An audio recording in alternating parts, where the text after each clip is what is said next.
Hello ladies and gentlemen, this is Blue Maxima and I'm here checking out La-Mulana EX. I'm gonna have to make an apology right now to pretty much everybody who watches this video and the people who sent me the review code for this, because there isn't like a 90% guarantee that this video will be terrible, but at the same time, I can only show what I believe I think I should show of the gameplay, and that is of me sucking to do anything. So we're gonna load up the game here. It says I've been playing for, what, about an hour and a half at this point? That's a lie. I've died a lot in this game, and it doesn't save your time when you die. So I'm going to assume I've been playing for closer to 3 hours at this point. So I'm going to load up my game in the Gate of Guidance right here. But just before we do that, the time attack is something where you just go through and fight like every boss in the game. And that is something you do not want to do until you've actually beaten the game, because most of the items don't make any sense and you'll spoil a bunch of the bosses for yourself, so don't go doing that. You can change your controls, but frankly you don't really need to. You've got your mask, which lets you change the skin on the... I haven't actually looked at this one. Hello! But yeah, as you can see, you can actually just change the size of the screen, because this is a 4x3 game. You've also got your sound and your background music. You might actually want to turn the background music down, because it might actually help add to the atmosphere a little bit. But for the purpose of demonstration, let's keep that at its default level. You can change the language, and that's pretty much it, really. So we're just going to load straight into my game in the Gate of Guidance. I have finished this area. So I hate talking about this game, because talking about this game spoils kind of what's special about it, but I'll have to say some stuff about it anyway. Basically, the idea is that you're going through this temple as this guardian, and you're looking for treasure, basically. And the idea is that you have to go through this temple, and you have to do things like scan people, and they have hints for you. And you have to scan all sorts of things. You unlock treasure chests, you defeat all sorts of enemies, and you do things like solving puzzles. Now, I've actually solved all the puzzles here, so what I'm going to do is I'm going to go to a new area. I'm just going to keep wandering like in this general direction until I find a new area, and hopefully I won't be too bad at... Oh god, that's a spike. I'm going to go through this area and just try and get to a new area without taking too much damage, but with me, that's usually pretty impossible because I suck at games, but we'll go anyway. Alright, so we're going to go down into this new area. I've finished most of the puzzles in this area, so we'll just go down into somewhere I haven't actually done anything yet. So the game is a two-dimensional platformer, very reminiscent of Castlevania and just Castlevania Symphony of the Night, basically.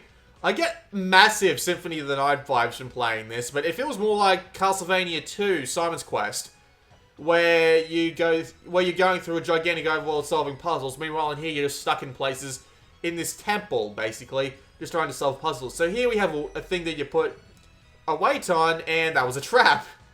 A very clever, annoying trap, but nevertheless, still a trap. Thankfully, I actually got out of the way of that. So you're going through these temple areas, simple but sometimes quite annoying platforming challenges, simply trying to figure out what's going on around here. I'm going to have to spoil a little bit of the idea, but basically the idea is you're looking for Ankh stones. Ooh.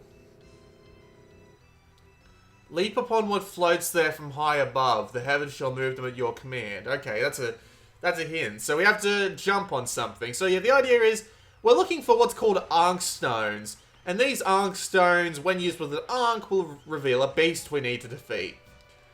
But also we have to go through and solve a bunch of puzzles just to even get to that. So that's what we'll do.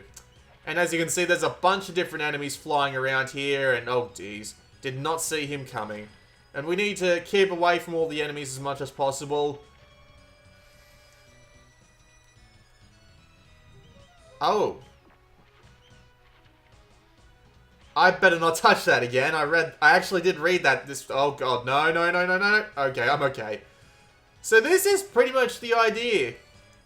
You just wander around these temples, acting really stupid and doing stupid things. That was dumb. Until you find a puzzle to solve, or a thing to kill, or you name it. Oh dear God, why? Until you find something to do, or a thing to kill, or something to avoid, or anything, basically. You just try and figure out what the bloody hell you're supposed to be doing. And that is seriously 90% of this game. Hey look, a save stone. This is how you save your game. I have been to the Temple of the Sun, and now I've been to the Mausoleum of the Giants. But yeah, there are a bunch of different puzzles you need to solve in this game. And some of them can make you feel really stupid, honestly, because you spend a lot of time just wandering around trying to figure out what the bloody hell you're meant to be doing, and suddenly the solution comes to you and it's like, oh, that was so goddamn obvious. But then there are some puzzles that are honestly really goddamn difficult, and it's like, god damn it, why do I spend so much time playing this goddamn game when I could be playing something else? But at the same time, it's really goddamn satisfying to find the solution to a puzzle you've just spent an hour trying to figure out. Well, not really an hour, at least not in my case yet. But Jesus Christ, they really do make you think. Pretty sure that's just lore, but you never know with this game. So I'm just going to jump down here so I can use the ladder. Oh wait, no, there's a door there. I'm going to want to go use that door. That might be a shop. I wonder if there's anything useful in there. What's this? Hermes boots. Alright, I'll buy them. I'm probably going to need to buy them at some point anyway. So I wonder what these... I think they made me faster. So I can come into the inventory screen here to check out my items. What do these do? Increases walking speed. Yeah, I was right. So you've got sub-weapons like the shuriken and the caltrops, and you can also have a buckler, which allows you to protect yourself, and you've got usable items like the hand scanner, which lets you read stuff, and you just... What's this? It alerts you if there's a hidden shop on screen. Crap, I didn't even know I got that. And you've also got emails. And these emails help you learn stuff, but not really. I mean, the elder who writes your emails is kind of a dick. And he will tend to just dick you around with a bunch of irrelevant stuff sometimes. But sometimes he'll help you out too. So you never know. I'm going to go up to this door and use a way to open it up. And hopefully that's not too big of a mistake. What's this say? Abuto, G, Ribu, and Sakit. Okay. The game is translated from Japanese, and the translation... It does the double, like... I wouldn't call it a Japanese sin, but it does... Oh god, I've done it again. Yep. That was a bit silly. Oh no, not again, not again. Wow, I suck at this. I could probably just reload my save game, but screw it. I'm an explorer, and explorers don't give up. Fucking bats. But basically... Yeah, the translation is... It manages to be both lighthearted, as in... Right. It manages to be both lighthearted and... It feels like it wasn't exactly translated very well, but at the same time, it feels really lighthearted and enjoyable at the same time, which is quite a feat, if you ask me. Oh god, not again. I'm dead. Or not. Now I'm dead. Screw it, I'll just die and reload my save. This is pretty much what you do. You wander around the temple until you die, then reload from where you died, or at least relatively close to it, and go through the area slightly more competent. That is basically what you do.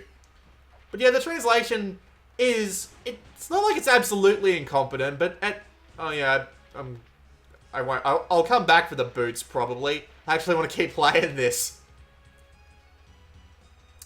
Now, I gotta try and not screw this up this time. But yeah, the translation... It's a good translation. It just... The lightheartedness of it makes me feel like that... Sometimes it feels like that it wasn't done very well, and then I have to think to myself, maybe they meant for it to sound as weird as it does.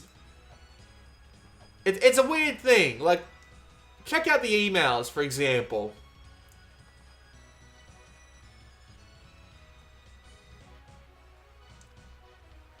Yeah, it can feel a little bit incompetent, but at the same time, it feels strangely lighthearted. It's a very odd thing, honestly. I wonder what that door over there accomplishes. I have no idea. Oh, that's unpleasant.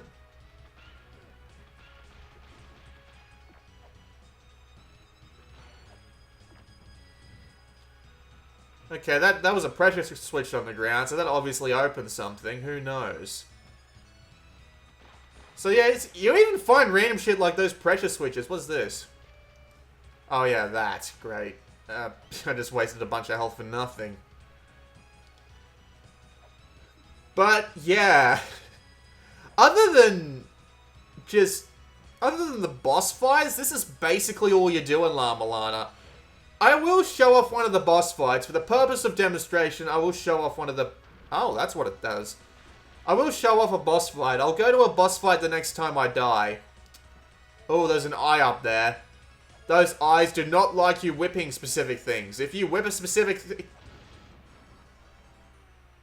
Never mind! If you whip something that it doesn't want you to whip, it will whip you back up the bum with lightning. But yeah... Alright, so I'm going to load into my pre-boss save game. Now I just need to remember my way to the boss. Ow. Actually, this isn't the save game that I saved for the boss. Hold on. I know this isn't the boss I saved for because I actually left that save file on full health, so I think it was this one.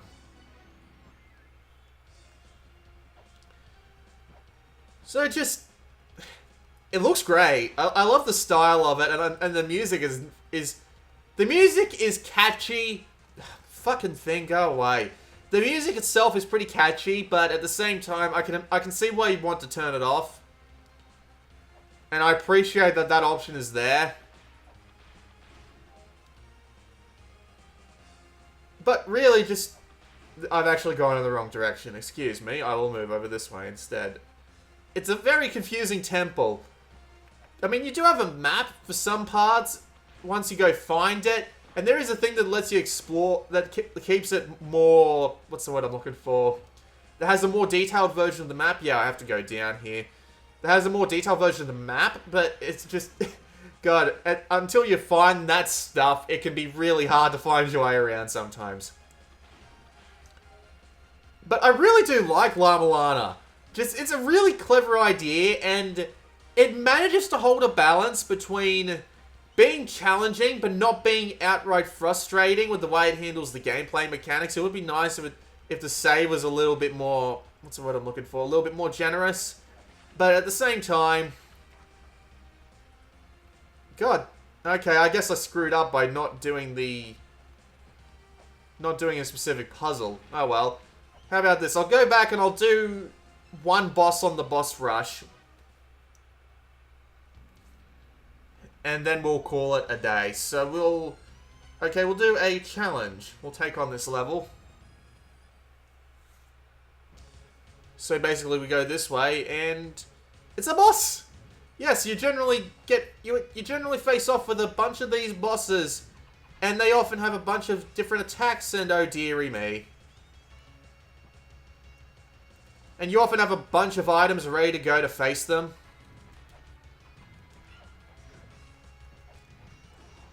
And once you do enough damage to them, you kill them, and then you get to move on. But in the case of La-Mulana, you move on to the next section of the temple, and not another boss fight, for example.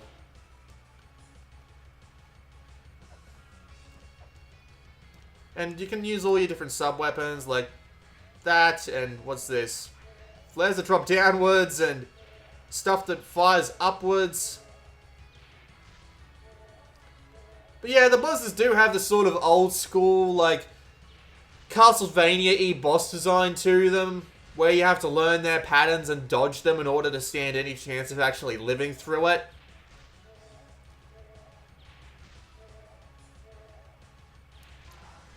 But yeah, I won't spoil any more bosses, so I'm just going to go back to the title screen.